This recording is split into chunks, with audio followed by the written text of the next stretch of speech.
संत मत्ती के अनुसार सुसमाचार अध्याय 10। प्रेरितों के नाम।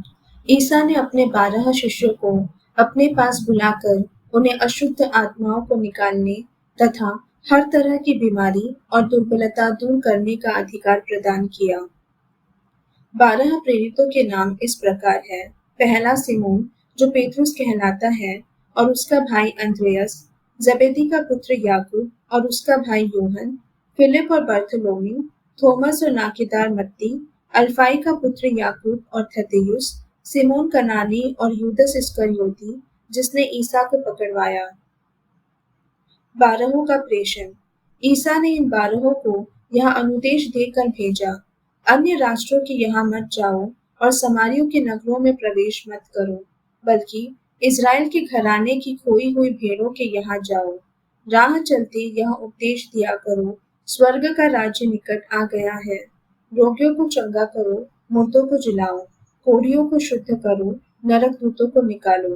तुम्हें मुफ्त में मिला है, मुफ्त में दे दो। अपने फेंटे में सोना, चांदी या पैसा नहीं रखो।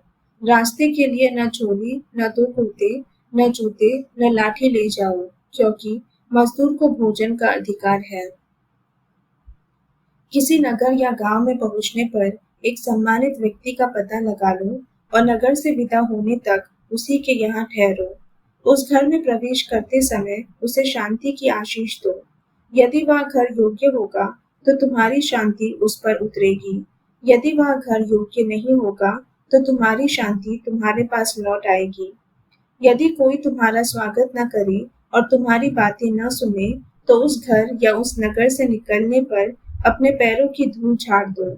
मैं तुमसे यह कहता हूँ, न्याय के दिन उस नगर की दशा की अपेक्षा सदोम और गमोरा की दशा कहीं अधिक सहनीय होगी। भावी संकट।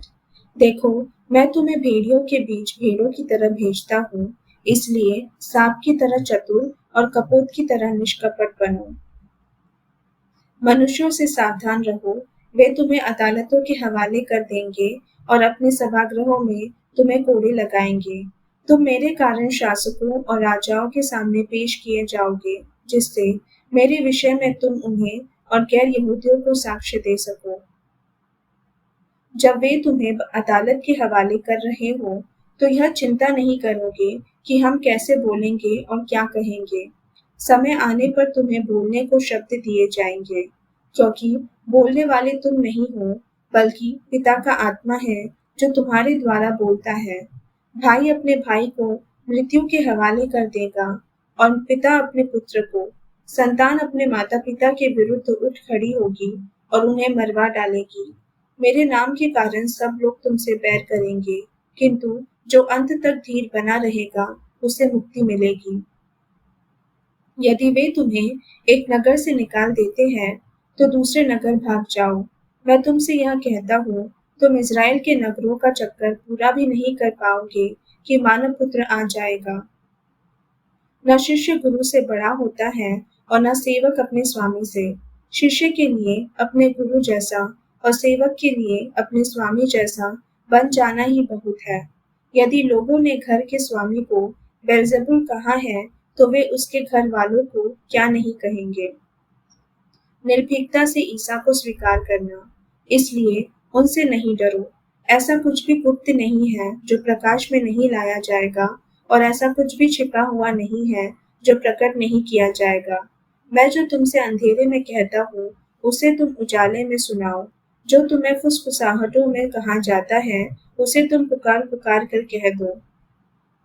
उनसे नहीं डरो जो शरीर को मार डालते हैं, किंतु आत्मा को नहीं मार सकते, बल्कि उससे डरो जो शरीर और आत्मा दोनों का नरक में सर्वनाश कर सकता है। क्या एक पैसे में 2 गरैया नहीं बिकती? फिर भी तुम्हारे पिता के अनजाने में उनमें से एक भी धरती पर नहीं गिरती। हाँ, तुम्हारे सिर का बाल बाल गिना हुआ है, इसलिए नहीं डरो। तुम बहुतेरी गरैयों से बढ़कर हो। जो मुझे मनुष्यों के सामने स्वीकार करेगा, उसे मैं भी अपने स्वर्गीय पिता के सामने स्वीकार करूंगा, और जो मुझे मनुष्यों के सामने अस्वीकार करेगा, उसे मैं भी अपने स्वर्गीय पिता के सामने अस्वीकार करूंगा। फूट का कारण। यह न समझो कि मैं पृथ्वी पर शांति लेकर आया हूँ।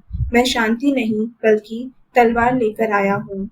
मैं पुत्र और पिता में, पुत्री और माता में, बहू और सास में फूट डालने आया हूँ। मनुष्य के घर वाले ही उसके शत्रु बन जाएंगे।